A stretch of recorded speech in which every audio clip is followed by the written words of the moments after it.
Alright, it's been a long time coming, but got my brake pads today for my front brake pads, so we're going to get those put on the XJ today.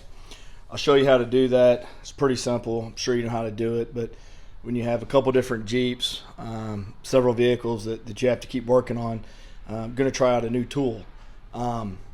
This is the PESIKO. This is the piston brake caliper squeezer. You can get these in several variations.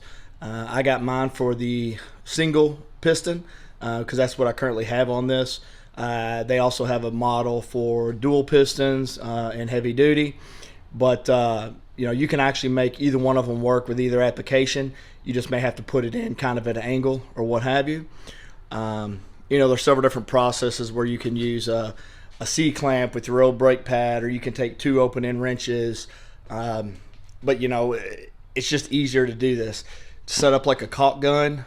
First time using this thing, so we're actually going to test it out while we're doing this process. So I'm going to get the wheel tire off and then get this bad boy out of the box and see how much time it saves me and see how much easier it is. And plus, it's another tool that's in my repertoire for I think 30 bucks. So I'll post a link, you know, at the bottom of the video. But let's get started on this process so I can get the brakes done.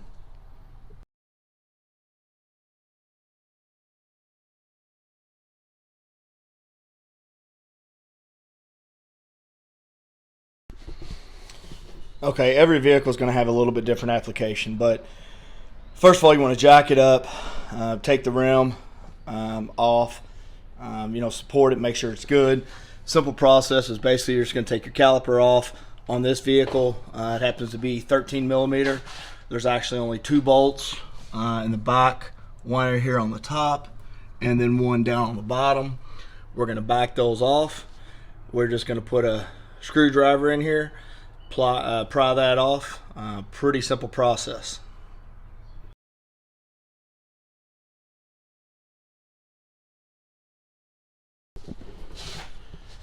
Okay, as you can see, my pads are basically non-existent, so those have to come off. When you take your caliper off, make sure you support it, bungee tie it, something. You don't want to put too much pressure on this brake line and let it hang and dangle. So again, it's just two bolts on this one in particular that takes it off of the wheel hub, and then you've got your brake pads. What I'm going to do now is open the hood. And I'm going to pull the top off of the brake fluid reservoir. The reason for that is when I compress this piston back inside the caliper, I don't want to put too much pressure on there, so I want it to have a place to, you know, release.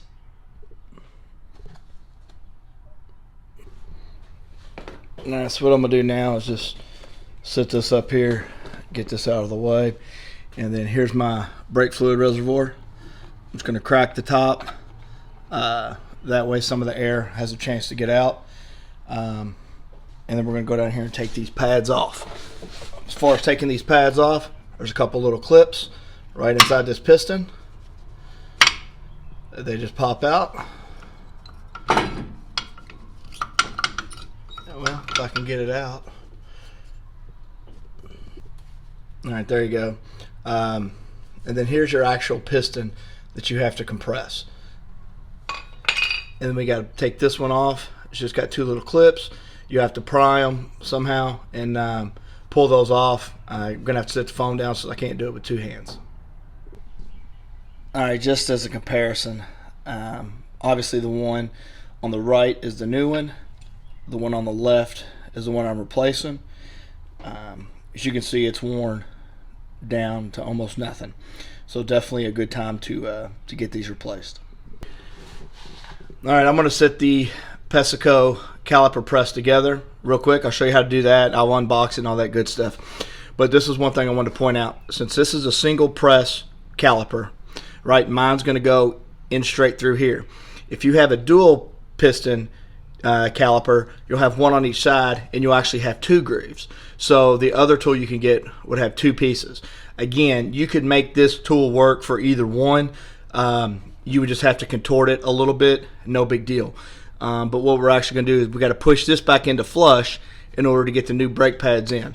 But what I'm going to do while I got this all apart is I'm going to clean this up and stuff real quick, and then I'm going to get the PESIKO caliper press tool out and show you how it works. Alright, so here's the actual box that you'll get. This is your brake piston caliper. Again, it's set up to operate just like what I was showing you.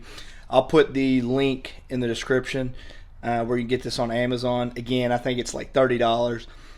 Great extra tool to have in your repertoire, especially with having kids and everybody wants to come over and do brakes. Just makes it a lot easier to put even pressure on the piston, and super simple to operate. So when you get it, you will get instructions that come with it. You can look at that, make sure you read those thoroughly. But basically, once you unbox it, what you're going to have to do is, this thing is extremely well packed. Good, high quality, tool. You're not going to bend this. You're not going to break it. Simple to operate. What this wrench is for is because of the way it's stored for space. The press is folded up. So what you'll actually do is untwist this to the desire that you need as far as to get the right angle, and then you will tighten it down and then simply squeeze. So let me get this tightened and I'll show you how we're going to do this. Okay, for the sake of mine, I turned this upside down because the handle gets in the way. But when you get it like this, you simply squeeze this back piece and you just push that in. It's that simple. Alright, so now that we've got that, just simply squeeze until it makes contact, and you slowly squeeze, and I don't know if you can see the caliper going in. Just a little squeeze. You don't want to do it too fast. You want to do it slow so it doesn't crank up too much pressure going back through the lines. But I mean, I'm doing this with one hand. You know how far out my piston was because of the amount of wear on my brake pads. Normally you probably won't have to take your piston in as far as what I'm doing it, but this is way better opposed to using a C-clamp where you got to totally keep cranking it. Then you got to use one of your old brake pads to sit here so that you got pressure to do. If you've done brakes before, you know what I'm talking about. So I mean, for $30, I'm literally doing this one hand. Doesn't get any easier than this. I mean, not stressing, no pressure, just barely squeeze, pushes it where it needs to go. So now we're all the way in. So all we're gonna do, undo here, slide this out, and there you go. Again, definitely check these guys out. Again, I'll put the link on there. Good, heavy quality, metal frame, solid construction. I'm sure I will use this quite a bit. I'll go ahead and show you, since we're here, I'm going to go ahead and put my brake pads back on this side with a little bit of brake grease, and then get this back together, and then I'm going to get on the other side. Definitely take a look at these, check these out. Let me know what you think in the comments.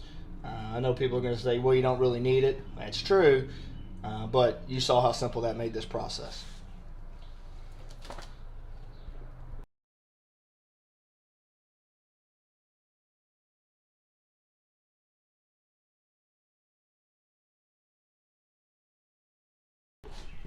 Alright, pads on, calipers on. Just got to line these bolts back up, tighten those on, throw the rim on, and we are good to go. Let me know if you have any questions, comments, concerns. Definitely check this tool out. Again, links below. Thanks for watching.